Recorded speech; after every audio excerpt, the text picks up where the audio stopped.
Cornell recommends a system of progressive sanctions. They are not kidding around, guys. Aloha, it's Katie, and this past week I've been getting a ton of messages. I just felt so much stress from you guys. What is my school going to do in the fall? Like, are we reopening? Are we going virtual? How can I stay productive in the summer? You know, what does this mean for international students abroad? Like, are we gonna be able to go back to university? And it's funny because you guys think I know what's gonna happen, and I have absolutely no clue. I am in the same situation as you and so many other students, guys. I just want to reassure you that nobody has any clue about what's going on. That said, Cornell University, which is the school I attend, did release a 97-page report about the options that they were considering for what fall semester could look like. And though none of these are final, I think there are many different proposals that I've also heard that other universities and high schools are adopting. So I think going through these options together, just chatting about it, will help us get a better sense of what fall is like and what we can do about it. This is an entire mess that we are all in together. We're gonna start with the general things that all students are gonna have to go through. First, we're gonna talk about the problems that all students are facing as long as you're in a country that has been affected by COVID-19. So the first thing that will likely change is there will be daily health screenings. We'll also likely have to take flu shots or immunization against seasonal influenza just as an extra layer of protection, because we know that if somebody is already immunocompromised, then adding COVID-19 into the mix can make it much more fatal. There's also a really important term called herd immunity, and it's when the entire community is vaccinated and protected. It helps everybody because it just reduces the number of vectors or the likelihood for transmitting a disease between people. The last thing that's also pretty standard is we're gonna be wearing face masks. It's unavoidable at this point. Student move-in. This I thought was interesting. So my school is considering two move-in scenario options. One is we do a 4-day move-in period, assuming that rapid testing will be available, or move-in period becomes an 8-day process. That's over a week, guys. In any case, this is going to mean a later academic calendar for us. So I know for sure that my school is going to start later than usual. Upon arrival, students will receive a welcome package including information about virtual orientation activities. Guys, if you are an incoming freshman or transfer or just any new student to whatever school you're going to, I'm so sorry, by the way, just to hear that your orientation is gonna have to be virtual, and you guys, I'm sure, have worked your butt off to get to this school. Having to do virtual orientation is just not the college experience that you deserve. Required checklist for students. The full reactivation of a student's key card or ID will be dependent on the successful completion of each of the re-entry action items. If we fail to do any of the aforementioned things, the testing, the quarantine, or whatever, then we're gonna lose access to facilities. In terms of teaching, I know a lot of us were hoping that things would subside and we would be able to continue with it in person, but in my mind, I have basically ruled out having in-person classes completely. Classroom capacities have to be reduced to around 15 to 25% of what they normally can, so that's less than a quarter or a fourth of what a classroom can normally have. My school, Cornell University, is in New York State. We still have to follow the regulations by the government to, do social distancing, testing, contact tracing, all of that. There will be 2 primary instructional modalities, all online, or 2 in person with remote accessibility into the classroom for students. There are 2 approaches that we're considering right now. One is certain components of our syllabus will be in person and others will be online, or it'll be a complete mix where we split the class in half and the first half gets to do the in-person part in the morning and the second half gets to do it in the afternoon. There's also a part here that says we may have to consider having classes during the time window of 4 to 7 p.m. where we're normally not allowed to have classes. It's been really interesting reading this report because I learned so much insight into what goes on behind the scenes of administrators. I only realize now actually that in the classroom, students will also be required to sit in assigned seats. Study spaces. We recommend that Barton Hall, our gym, or other large spaces be repurposed as quiet study spaces for students to use between classes to limit gatherings elsewhere. Sure, we'd use the gym to take final exams, but using the gym as a study space, or just not having access to a library, this is going to be very different, guys. Academic policies. One benefit, at least, is that attendance will not be counted towards grades. In terms of student life and extracurriculars, this is what I'm kind of really interested in because student life has really defined the college experience for me. For student organizations, no communal food should be allowed. Well, there goes our incentive for getting people to come to our events. Virtual activities are strongly encouraged. The sense I get from reading this is it's really going to be virtual, and if it's physical, it's not going to be the same. And at that point, I'm strongly maybe considering not going back to campus, taking a gap year. I don't know. We're gonna talk more about this at the end of this video because there are different options for us international students. Enforcement for students. Cornell recommends a system of progressive sanctions on students. So initial violations would just involve the student and be educational, but subsequent violations would involve parents or legal guardians, and students could lose access to universal facilities and ultimately be referred to the Office of the Judicial Administrator for repeated violations that necessitate or removal from enrollment. They are not kidding around, guys. It's not necessarily a bad thing. I think the future of education is just going to be really different after Corona because a lot of people are realizing that there are benefits to virtual learning. And I wonder, after this point, if virtual learning is going to be the new norm. For housing, quads and triples will be eliminated, so 3 or 4 person rooms, but singles and doubles will be maintained, although they are considering eliminating doubles, but that would push upperclassmen into more crowded living conditions off campus. Dining halls, this is so sad because this is also another defining trait I think of my college experience is eating. I love meals because it's when I get to catch up with my friends. Now, all dining halls will provide to-go service, and reservations should be required for dine-in service using OpenTable. What are we? A fancy Michelin restaurant that calls for reserving a spot in our dining hall? What? On top of that, cutlery is going to be disposable. Like, this was already a thing before I left. If you saw my vlogs, you'll know, but it's just so wasteful.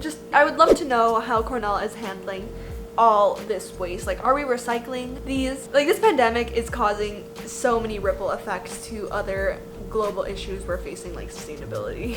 Now I'm really happy Cornell added this. Mental health and well-being services. Necessary changes to students' living and learning environment may contribute to increased stress and decreased social support. It's refreshing to see Cornell explicitly make mental health a priority. Now, whether they act on it or how they act on it is a different question. First year of college can be super exciting, but it can also feel very lonely, and it's very common to feel homesickness. So I think at times like this, it's super important that you have friends and a support group, but given the situation, it just sounds like it's gonna be even more isolated, and Cornell is already a pretty isolated place, so really would consider maybe taking a year off. And the last part of this is data surveillance. Establish a data dashboard to follow the cadence of infection on campus by monitoring a series of surveillance markers. So this is really interesting because when I read this, I felt like, wow, I am living in a dystopian movie right now. I really think that Corona is propelling a lot of different dystopian realities. Like, number one, all this data surveillance, our movement's gonna be tracked, our temperatures, everything is gonna be monitored, and there's going to be strict reinforcement for people who violate it. And on top of that, the fact that a lot of things are virtual and we're living in a virtual reality. Okay, so now there's actually a second report that Cornell sent. This is more about teaching. The first thing is grading policy. So everyone's wondering, are we gonna go back to normal grading, or are we gonna do a universal pass where everyone just passes because this situation affects different groups differently? So the majority opinion is that grading policies should return to the conventional graded format. The university must also provide sufficient financial resources towards securing technology solutions for these students, in particular the students who are disadvantaged by this model because of technological limitations or learning environments. It's really, really nice to see that Cornell is looking out, especially the minority groups or students who are on financial aid, because they are a huge part of this community. I also think this is really funny to add, by the way, to all the CS majors. There is a specific call out here that says grades are an essential tool for many critical functions, such as gating affiliation for programs, CS in particular. This is pretty funny. I feel like this is a very clear call out about how difficult or how popular the CS program at Cornell is.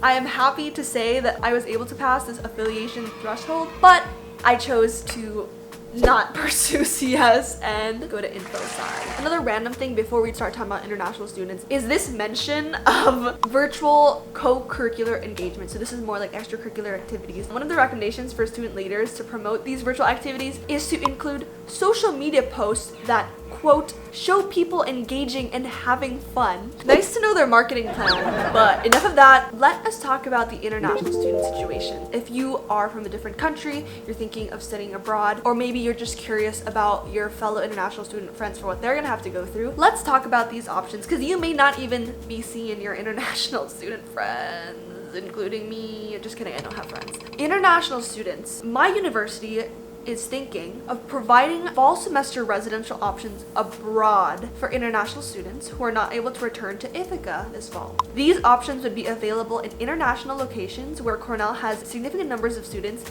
good university partners, and student life can be provided in a context that matches the Ithaca campus. Roughly 20% of all Cornell students are international, coming to campus from over 100 countries. I think their biggest worry here is that international students contribute a significant percentage of a university's income, and I think they're worried that international students are not going to return to Ithaca and are just going to take a gap year or pull out, and that is going to take a huge hit to the universities that are already suffering through so many losses right now. So what they're trying to do is mitigate the dropout rate by offering a nearby alternative that still allows students to have the university experience. I mentioned this in my video where we had a meltdown together, but international students like me had received a survey showing us a list of different countries that this study abroad option would be available in. It included a lot of Asian countries, which was refreshing. Last two concerns, which a lot of you guys talked about, is number one, internet connection, and number two, internships. I was very happy to see that this report had an entire section for international students that addressed all our concerns, because I remember when the semester ended, I filled up several surveys, talking about my experience, whether it was worth it. I actually see a lot of my answers reflected in this proposal. First thing, students complained about poor internet quality, which is particularly disruptive. Me, literally. Instructors should find out which students need time zone accommodations so that students don't have to request accommodation repeatedly over the semester. This was literally me, guys. I would always be messaging my professors and I'd be like, hi, I am not able to make this discussion section. Is there any way I can still participate so I can get credit for it? All the professors have been really accommodating, so I think it's just a matter of reaching out. It wasn't really that much of a hassle. Like, honestly, at the end of the day, we are so privileged to still be able to continue our education. So I just think it's nice that they are actively trying to make it easier for us students. Students indicated that they had good interactions with professors, but very little social interaction with other students.